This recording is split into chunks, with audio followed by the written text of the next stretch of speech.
ఆంధ్ర రాష్ట్ర ప్రజలకు గౌరవం లేకుండా పోయింది. ఎందుకంటే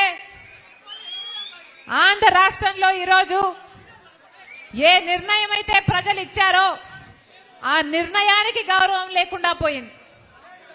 ఆంధ్ర రాష్ట్ర ప్రజలు ఎప్పుడు బీజేపీకి అధికారం కట్టాలని నిర్ణయించలేదు.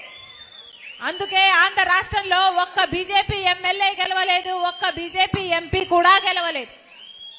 అయినా దురదృష్టం ఏమిటి అంటే ఈరోజు ఆంధ్ర రాష్ట్రంలో రాజ్యం ఏలుతున్నది అదే బీజేపీ పార్టీ. ఒక్క ఎమ్మెల్యేని గెలవలేదు, ఒక్క ఎంపీని గెలవలేదు.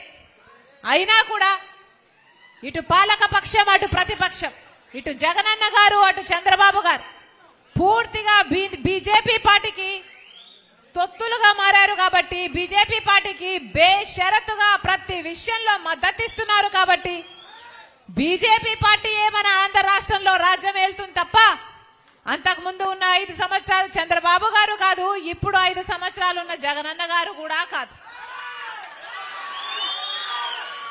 ఈరోజు ఆంధ్ర రాష్ట్ర నాయకులందరూ మొత్తము అటు పాలక పక్షమైన ఇటు ప్రతిపక్షమైన బీజేపీ పార్టీకి బానిసలుగా మారారు. ఒక్క ఎంపీ కూడా గెలవలేదు బీజేపీ పార్టీ, ఒక ఎమ్మెల్యేని గెలవలేదు బీజేపీ పార్టీ. అయినా ఈరోజు ఆంధ్ర రాష్ట్రం బీజేపీ వశమైపోయింది, బీజేపీ కైవశమైపోయింది. ఎందుకు అంటే ఇటు జగనన్న గారు అటు చంద్రబాబు గారు బీజేపీకి బానిసలయ్యారు. కాబట్టి అసలు రాజశేఖర రెడ్డి గారు బీజేపీతో ఎప్పుడైనా ఏకీభవించారా? అసలు బీజేపీ వ్యతిరేకి రాజశేఖర రెడ్డి గారు. ఎందుకంటే బీజేపీ ఒక మతతత్వ పార్టీ. కాబట్టి ఒక మతాన్ని రెచ్చగొట్టాలి, ఇంకో మతాన్ని అవమానించాలి. ఇదే కదా బీజేపీకి తెలిసిన రాజకీయం. మతం పేరుతో చిచ్చు పెట్టాలి, ఆ మంటలో చలి కాచుకోవాలి. ఇదే బీజేపీకి తెలిసిన రాజకీయం.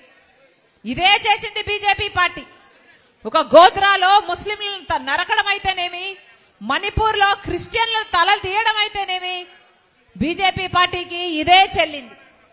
బీజేపీ పార్టీ ఎన్ని అన్యాయాలు చేసినా కూడా ఈరోజు ఆంధ్ర రాష్ట్ర నాయకులు మాత్రం బీజేపీకి బానిసలుగా మారారు. ఎందుకు అని అడుగుతున్నాం. BJP party